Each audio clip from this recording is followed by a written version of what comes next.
So, welcome to the Sweet Life interviews. And my guest this time is Danny Giles, sales manager of Ponant Cruises. I hope I pronounced that right, Danny. Yeah, yeah. I'm sure you cover more than Ireland. Maybe perhaps you'd like to just introduce yourself and share a summary of your position in Ponant Cruises, please. Yeah, thank you. Yeah, so I look after the whole of Ireland, the Hmm. whole of Scotland, and the northern part of England from Birmingham all the way. So I'm kind of the northern and Scottish and Irish sales manager for Ponant, and have been so for the last, it'll be 2 years next month in February. Yeah. So Okay. it's been a very exciting time Mm. that I joined the company. Obviously, after the pandemic, everybody was coming back out into the world again of traveling, and Ponant were one of the first cruise lines to actually have all the ships back in the water. So it was a really exciting time to Mm. join them. And it's a brand that a few people knew about, but not as many as they should have. And hopefully, Hmm. over the couple of years, more people have learned more about what we have to offer as an organization and as a product Yeah. going So forward. it's a French cruise ship, isn't it? Company. We are French owned. Yeah, we are French owned, but we are an international product. Yeah. So the history is, in sort of a nutshell, is that it was three French merchant navy sailors who wanted to sail the Compagnie d'Île Islands in Brittany, and they launched a sailboat called Le Ponant, which is a three-masted sailing yacht, which is still in the fleet today. I'm Mm. pleased to say. So she sails some beautiful destinations.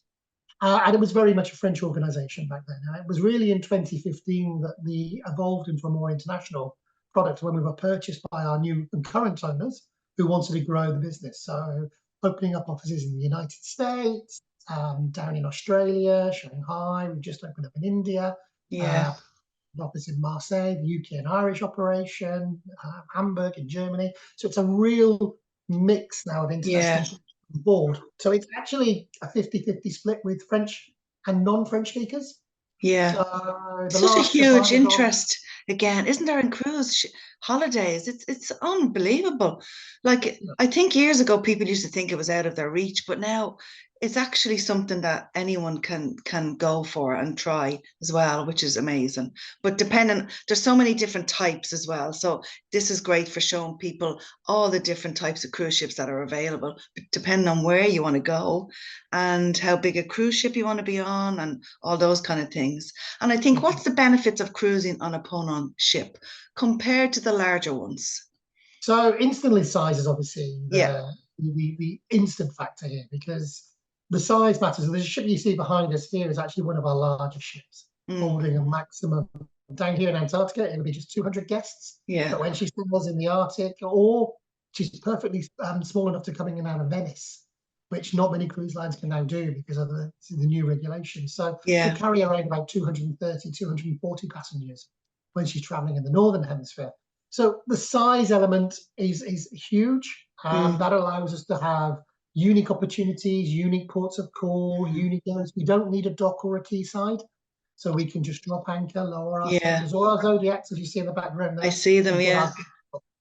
And again, with that kind of number, when we're down in Antarctica, we can get everybody off onto the ice within 15, 20 minutes. Yeah. Now, the larger ships that are down in Antarctica, they can't do that. And if you're in a normal kind of cruise environment, if you're going to somewhere like, I don't know, Santorini on a large ship that's taking 4, 5, 6,000 people, it's a massive operation for those Mm. guys to physically get off the ship, whereas we'll have everybody off and exploring and experiencing that wonderful destination Yeah. in a matter of minutes. So The see other the Zodiac behind you there. Can you go over to an iceberg and you can get off and walk around with the penguins, can you? Yeah, down in Antarctica, yeah. So we'll take you onto the land. There's no predators down in Antarctica, Yeah. so land predators. So you'll go off and do a landing site and stay a respectable distance from the penguins. You have to stay a good at least three Yeah. meters away from them. But you'll then be able to experience the Great White Continent with the snow under your feet and It's everything else. incredible. It's something you dream about, isn't it really? It is, and when I went to Antarctica 12 years ago now, there was literally a handful of operators and cruise lines attending that sort of area.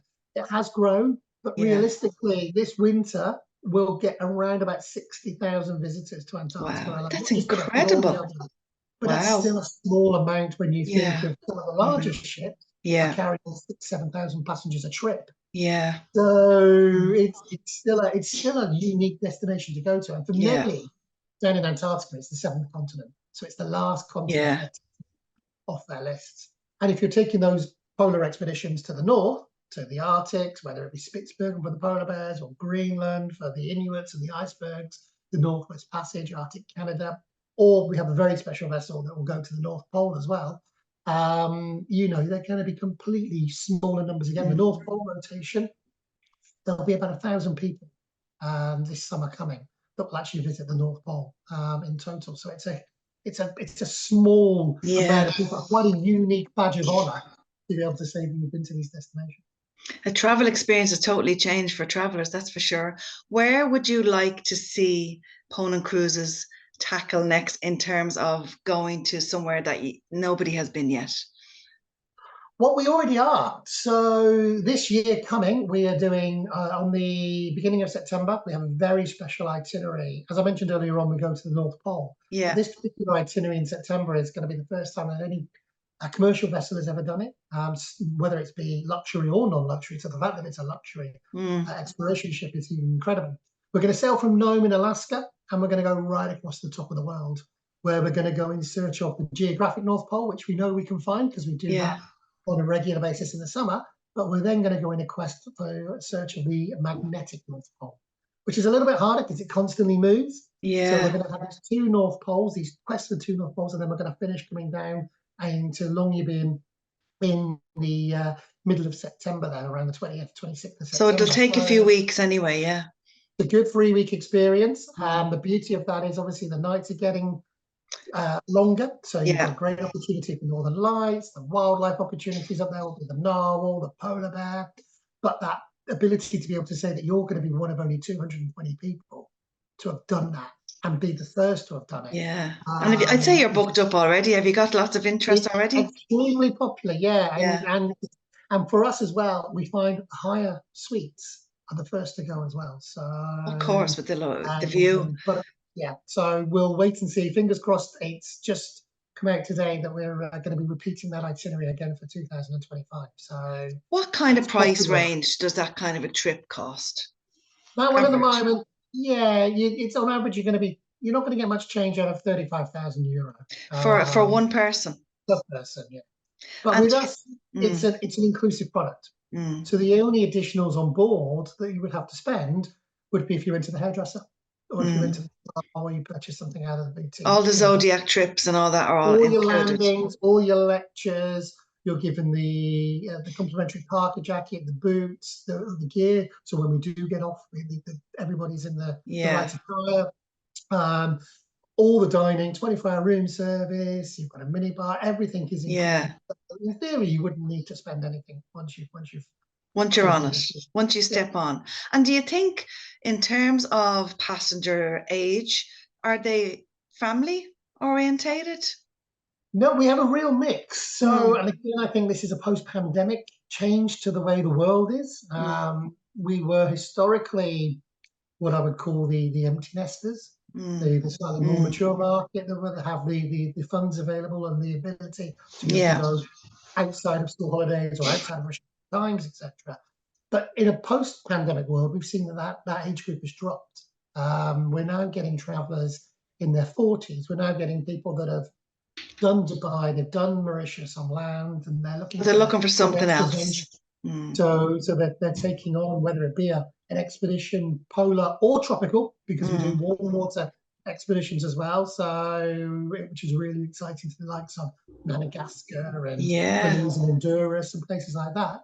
So it enables them to just experience the world further with what they're probably paying price point to go to a land-based hotel in Dubai or whatever it may be. So they're getting a totally different. I think people got out of that savings mode that we had, been drilled into us, and they're actually spending their savings on something special like this. And do you think there's a big solo travel?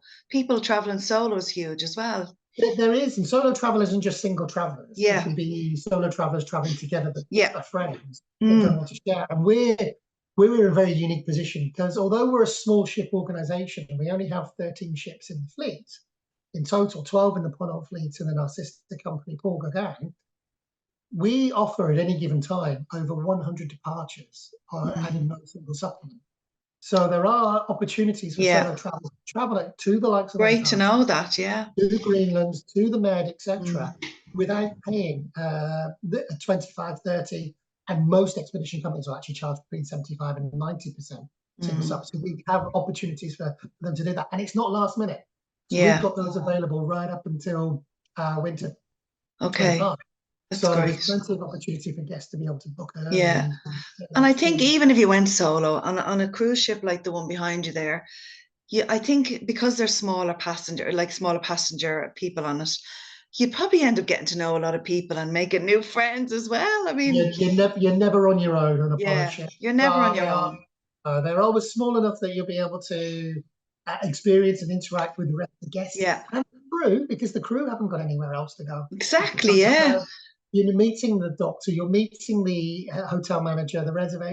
Everybody on board is there and talking to all of our guests, and it allows them to experience it and get to build relationships and I'm sure everything they've with. great stories to tell the staff They themselves. do, they do, and they're always willing to do it. And that backs up on the fact that we run a non-intrusive policy. So we Mm, don't make announcements every day, every hour of the day. We make one announcement a day, right. genuinely, unless Yeah. there's wildlife. If there's wildlife to be seen, we've got a pod of whales swimming past or there's a piranha. Well, I think you'd Then want we'll to know, mention wouldn't it. you? Exactly. Yeah. But on the whole, it's one announcement at the end of the day and a bit of a recap, because you can get the information from somebody walking past you all the time. Exactly. Yeah. But that said, although again they're small ship, there's still a place that you can hide and have your own little time as well Yeah. away. Yeah. Whether it be in the observation lounge, a little corner there to update your journal or download some pictures or have a little quiet moment to yourself. There's always those areas on the ship that And you can most find. of the rooms would have a balcony side, would they have view? So with the ship we see behind us here, the Yeah. sister ship, we've got 4 of these in Mm, the fleet. They actually have just 8 what we call ocean view staterooms and the rest of balcony. yeah. On the other 6 explorer vessels, they are all 100% balcony, and on the icebreaker, it's 100% balcony as well. Mm. Can you imagine? I can imagine just sitting there having your cup of tea and seeing all the wildlife going by, or icebergs, or wherever you decide to go. And what was your most popular itinerary last year? So within the organisation, Antarctica, the Mm. Ponant is always extremely popular. It is one of those destinations Is again. that the one that has the polar plunges and everything in it? You can do with so you can do the Yeah. polar plunge on the Commodore Charcot. So we'll take you Have off you done the. it? I've swam in the Antarctic and I've swam in the Arctic, and it is very bracing to say the least. Bracing, that's a good word to Um, use. but very invigorating. And if you're going to go there and you have the opportunity to do it, you're going to take advantage of that. Absolutely. I mean, what degrees are you talking about getting in there? No, freezing. Yeah. So when I did it in Greenland, I actually did it with a surround of very similar to that little bit of ice you see here. It's Yeah. kind of in a cove, so it's almost like a natural swimming pool. This iceberg cut off this cove and allowed me to swim Right. there.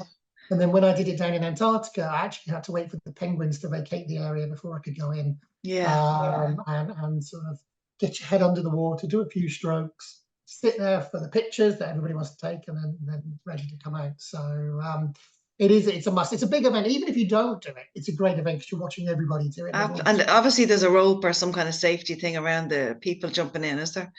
Yeah, and of course, obviously, health and safety regarding You've heart got to sign conditions. And forms and documents, I'm sure, have yes, you, with health? Yeah. you've got to have an ECG Right. before. So we are really strict because So again, would you need we all sail that done remote. before you went on a cruise like this then? Because that's important to know, isn't it?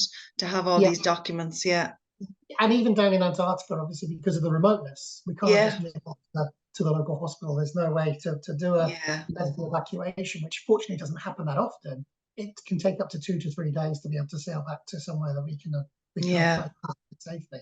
It's a little bit different in the Arctic because obviously it's a little bit more accessible, except for the Yeah. North Pole. Mm. But even some of our tropical expeditions, we're in remote areas. We're in Belize and Honduras. We're Yeah. completely hidden in small islands that no cruise ship has ever But been that's the to. beauty of the smaller ones, isn't it? That you get in closer and have a more immersive experience, isn't it? It is, and that comes down to the wildlife, the scenery, but Yeah. also the interaction with the local And the culture, community. just the culture and the food. I mean, Yeah. where are you off to next? Have you got something planned? Not at the moment. There's a list growing every day. I always put my finger on one thing and then it changes a few times before I actually decide on the next adventure. The one that I'm trying to get to, there's a couple actually. So the Mm. North Pole is obviously the big tick on my list. Yeah. So I'm trying to sort of convince the team at head office that it would be worthwhile to send me up there. And then the other one is our sister company, like I said, Paul Gauguin, who's based out in French Polynesia. So Yeah. it does Tahiti and Society and Cook Islands, and Be again, a totally beautiful. different experience. So that's on my list. That's one of our most popular Such a departures. So contrast. I seen one of your videos, Danny, where you have a blue-eyed room or something. Do you see? What do you yes, call it? That's so amazing, isn't it? the Blue Eye Lounge. So the Yes. Blue Eye Lounge is exclusive to Ponant. It's only available on our 6 Explorer yachts. And they are ice strengthened yachts, but they tend to do the warmer water stuff. So they'll go down to Central America, the Caribbean, Yeah. they'll be in the Indian Ocean, Australia, the Kimberley region. But aren't And they this is a beautiful the way they designed them, like the inside of a whale, isn't it? Is that what you said in the video? It's yeah, incredible. exactly. It's so inspired by Jules Verne. Yeah. And then the whole concept is that you'll go down a lift to deck 1, and then from Yeah. deck 1 you walk down into deck 0. But there is also the beauty of a Ponant ship is it's accessible for all, so Yeah. anybody can. So there's a stair lift taking guests down if they want to, and then you walk in, and we have these 2 large lenses on either side, port and starboard, and they're 18 panes of glass thick. So it's actually the strongest part of the ship. And they've been designed in a way that when you look out, unlike an aquarium, which is Yeah. magnified, it's not magnified. So what you see on the outside is exactly the same size as what it would be in the environment or the water it's in. And that means it's two-way as well. So the fish can see in. So the fish can see Yeah. you, the wildlife can see you when you're down there as well. And we've got hydrophones dotted around the ship, which we can turn the microphones on and we can listen to the wildlife. We can turn that up so it reverberates through the seat. So it's a full multi-sensory experience. It's All, amazing. of course, whilst having a glass of champagne, Oh, of because course, you that's have to have that, the don't way to we? do it on a But look, I luxury. mean, if anyone wants to see that your videos are on LinkedIn anyway, it's great you've got lots of information and videos there to look through because it is nice to see what it's actually like from like yourself or people on the ships. Um, and what should people, I suppose, pack in terms of going on one of these Arctic and Antarctic cruises, like in terms of equipment and Yes. clothes? So the first thing is on any expedition, whether it's polar or tropical, Yeah, I think the first things that go in the case will always be a camera, spare batteries. If you're going into the colder climates, you'll always need spare batteries because the batteries will drain very quick in the yeah, cold. You don't want to be out on the ice and have the perfect penguin picture in your camera. So yeah, you want to make sure you've got spare batteries, SD cards if you've got something yeah. digital format, binoculars, Mm. because you'll always need your binoculars again because you could be sailing down a river and all of a sudden there's a manatee spotted and you want to make sure that you see the manatee and things as well. And then it'll be seasonal gear. So if you Yeah. go into the polar climate, it's going to be layers. And we go Mm. for natural fibers. Go with sort of long-legged sort of underwear, Yeah. woolens or leggings, etc., and then layer up. The So thermals are always long, good. yeah, Yeah. Because thermals are it is great. it Long, is so cold on deck. You don't want to be in your room. You want to be able to go out and walk around and all that kind of Exactly, stuff. exactly. Although we're always in the regions during the summer months, so Yeah. even in Antarctica and then the Arctic, it's the summer, it will still hover around freezing. And then if the wind comes up, it Yeah. can really drop down. So good gloves, good pair of gloves, good Mm. hats. I Yeah. take a snood. Always Yeah. take a snood because when Mm. you're on the Zodiacs and you're traveling across, the Oh, I wind can will get imagine. Yeah. around. Yeah. Sunglasses, Yeah. whether you're down in Antarctica or in the Arctic or on a Yeah. tropical one, The you'll always need brightness. sunglasses. Yeah. Exactly. And Mm. suntan lotion. I Mm. got one of my best ever winter tans when I came back from Antarctica. Only on my face, but I Yeah. had an incredible tan coming You back. So probably had make your sure, snood mark on your face, did you? yeah, exactly. Yeah, big panda eyes as they call Because the them. wind So burn can be stronger than the actual sea or the sun. And exactly. what about And a then dress code on the ships themselves? Is there a particular code to yeah, adhere to? so we are a little bit more relaxed than some of the other Yeah, luxury companies. We do have gala nights on board where our guests we prefer our guests to wear a jacket in the evening, and yeah, they want to wear a tie or a bow tie. We're not going to stop them from dressing up if they want to, but minimum sort of jacket in the evening, although it's often be reflective of the area. So when you're doing a tropical expedition, you're not going to be wearing a jacket because it's going to be warm, exactly. or Yeah. you might But say that casual, but dressy as well.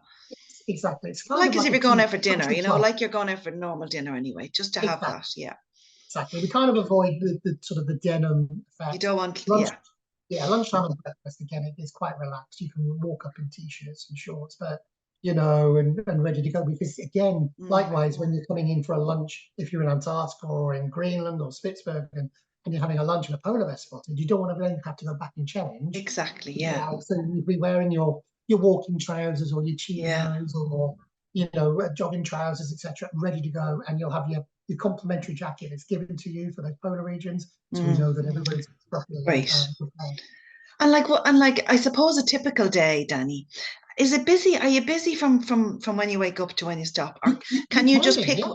Yeah. Yeah, so a typical day, and again, this is the day will actually be the same whether you're doing it in a tropical destination, Yeah. Madagascar or Belize, or whether you're doing it in Antarctica or Greenland. It's just the temperature would be different. So you'll wake up in the morning, and all of our staterooms have Nespresso coffee machines and tea available in them. So some cruise lines still don't have that. So you have to go out to have a coffee in Yes. the You morning. don't You don't have want to to go hear. out. Yeah. So you have your little coffee, open up the balcony, have a look to see where you are. And it could be that you've just arrived into a new bay in Antarctica. So you've got this pristine white scenery that like we've got behind Yeah. us. Then you'll prepare yourself ready for breakfast and you'll head down to breakfast. And there's a chatter because everyone's getting excited because you know that in an hour's time you're going to be There's an doing it. itinerary. Yeah. Exactly. Well, there's a plan. There's Yeah. a plan A. Whether you Now, want to do it or not is your choice. yeah, Yeah. exactly. But by the time plan A time comes, things might have changed and you could be on plan B, C, or D because there could be weather, there could be different Yeah. wildlife. Yeah. So it might change. So everyone's kind of getting excited about what the new day is going to bring. And then you're taken down to the marina decks. So here on our sister ship, you can see it's actually on the wrong side. Here it's actually lower down at the aft of the vessel, and the Explorer yachts is there as well. Yeah. So you get your life jacket on, you get your boots on if you go into the Arctic, you get your wet shoes on if you're in a tropical destination, you've got your camera bag and your dry bag and you're ready to go. And you're on the Zodiac and you've got your expedition team taking you off to your landing or your cruise or your hike, and you're learning about this new destination that you've never been to, potentially a new landing or site that we've never been to as well, because we're Yeah. always moving opportunities to have what we call Astor Ponant, which is a Ponant moment. We always have try and have something a bit unique. And then you'll spend down in Antarctica, you could spend up to an hour and a half down there or an hour on the ice. Greenland, it could be a wee bit longer. And you'll explore the wildlife, the scenery. The expedition team are there pointing out, well, if you go that way, there's a colony of chinstrap penguins, or here in this particular island, if you go over there, you can see the nesting frigate birds or whatever it may be. And you'll then come back and head back to the ship. Time to refuel and have a wonderful lunch. I'd say everybody's buzzing in the boat going back, in the Zodiac Yes, going back, going, oh my God. exactly. Sharing stories. Everybody loves seeing something a wee bit different Yeah. because nature moves. Yeah. So what you saw, the people behind you an hour, half an hour later, 15 minutes later will have had a totally different experience. So the buzz is really great. And you're having this wonderful lunch on board with a glass of champagne. And then it's time that if we, in Antarctica, we may move and go to a different landing site, or if we're in the Caribbean, we may be doing something slightly different, going off snorkeling somewhere in the afternoon. So it's then time to get ready to do it all again in the afternoon. It's a busy holiday, isn't it? Sometimes you couldn't go and not see all that, could you? How could you? Well, Yeah. that's it. You don't want to miss a thing. Yeah. So, and then you'll come back on after your afternoon activities. So, it could be an ice cruise around the icebergs, could be another landing, or like I said, have a little rest, get ready for dinner and all that. Yeah. And so you've entertainment then in the evening time as well. You'll come back on a bit of afternoon tea first, of course, and then you'll chat with the fellow guests. There'll be a recap from the expedition team just before dinner about what was seen that day and what the plan will be for tomorrow. This will be where we're going to plan to go. Everybody excited. And then it'll be up for dinner. And again, the chat is there. And we have animation teams, and there is a theatre. So the theatre is used for the lectures, and also a small entertainment team on board as well that will host little cultural events and dances and shows if needs be. Not every night, tends to be every other night. But in the main lounge area, we also have our lounge singers, which is a nice bit of back music. You can sit there. And I'd say the best sleep you get in the world is on there. Nobody tends to fall into bed.